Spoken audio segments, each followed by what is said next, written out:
Hi, my name is Sarah. I'm library faculty in the Maricopa Community College District. In this short video, we're going to look at a simple way to check whether the information you find online is trustworthy. We're using a method called SIFT. SIFT is all about quick, practical moves you can use while you're searching online. And it works just as well with information you get from AI tools like ChatGPT or Gemini 2. Here's how it works. Stop.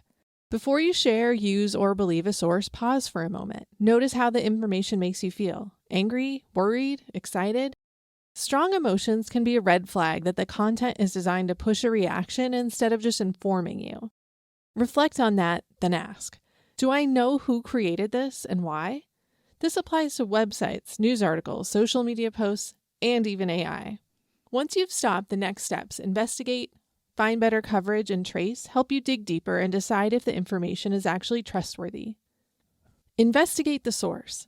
When you investigate a source, take a minute to look into who created it. Ask yourself, are they credible in this area? For example, if you're reading about a health topic, is the information coming from a trusted medical organization or just someone's personal blog? If you're using AI, is it telling you where its information came from? What do you know about that source? What do you know about the AI tool itself? A credible source shows expertise, accuracy, and transparency. It's created by someone who knows the topic well, supports their claims with evidence, and clearly identifies where their information comes from. You can look at an author or organization's About Us page or profile page as a first step to figure out who they are and what expertise they might have, but you'll likely need to dig deeper. Google them. One quick way to get background information on an author or especially an organization is to add plus Wikipedia to your search terms. F. Find better coverage. Check to see if other reliable sources are saying the same thing or something different. If the claim only appears in one place or nowhere else, that's a signal to dig deeper or perhaps use a different piece of information. Search for the concept and see if other credible sources confirm it. T. Trace claims back to the original. If you see a claim like a new study shows, or data from this organization finds, or the president said XYZ, take the extra step to track down the original source. Whether the information comes from a news site, social media, or an AI tool, finding and examining the original source yourself is the best way to be sure it's accurate and that you're understanding the original meaning. You can use SIFT anytime you're scrolling through social media, searching Google, reading the news, or checking information you got from AI. Here's an example. Imagine you ask an AI tool about climate change and it tells you that 97% of scientists agree humans are causing global warming. Instead of just accepting it, you would stop. Pause and notice that the AI didn't say where that number came from. We don't know the source of its information. You might even notice how the number makes you feel, maybe surprised or skeptical.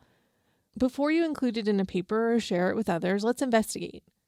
Since this information came from AI, think about what we know about how AI tools work. They generate responses based on patterns in data they've seen elsewhere, which means their answers can include errors, bias, or outdated information. In this case, the AI didn't even cite its sources. If your original source was a website or news article, you'd want to find out who runs that site, who wrote the article, and whether they're a trustworthy source on the topic. Again, look for an About Us or profile pages, then head to Google, Wikipedia to get more information. Find better coverage. Let's first turn to Google to see if we can find this information from other credible sources. We can search for 97% of scientists agree humans are causing global warming. Here's our results. It looks like Wikipedia has a page on the scientific consensus about climate change, so that looks promising. Let's do a Control F and find where the number 97% is on this page. Here's a paragraph discussing that information, which is from 2013. If we go back to our Google results, we can see there are articles from NASA, Forbes, and other organizations that we can check out too. You can also use the library's databases to look and see if other trusted groups, again, we're thinking groups like NASA, the EPA, major news outlets, or peer-reviewed publications, also mention this statistic. If they do, that adds credibility to the claim. Or we might find information that's a little different. For example, in this article published in 2021, it's saying that there is 99% consensus amongst peer-reviewed articles. That last detail is important. The study refers to 99% of peer-reviewed scientific papers, which is slightly different from saying 99% of scientists agree or 97% of individual scientists agree. Recognizing nuances like this is part of being an informed researcher. Trace. Next, we want to find the original study behind the 97% figure that the AI told us. Tracing information back to its source helps us verify that it matches what we were told. Now, our AI response didn't cite its sources, but we're going to assume that the 97% figure is coming from this article discussed in Wikipedia and those other sites that we found, since the language there closely aligns with what the AI told us. So in this case, Wikipedia actually included a link to the original research, a peer-reviewed article by Cook and several co-authors published in 2013. That study found that 97% of peer-reviewed papers agree that humans are causing global warming. It's important then to note what this means. Their study measured published research, not individual scientists' opinions. So in other words, 97% of peer-reviewed studies indicate that humans are causing climate change, not that 97% of scientists personally believe it, which is what our original AI response seemed to be saying.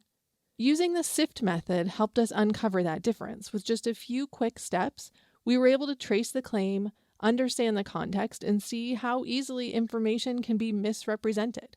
That's SIFT in action, and it only takes a minute or two to apply it in your own research.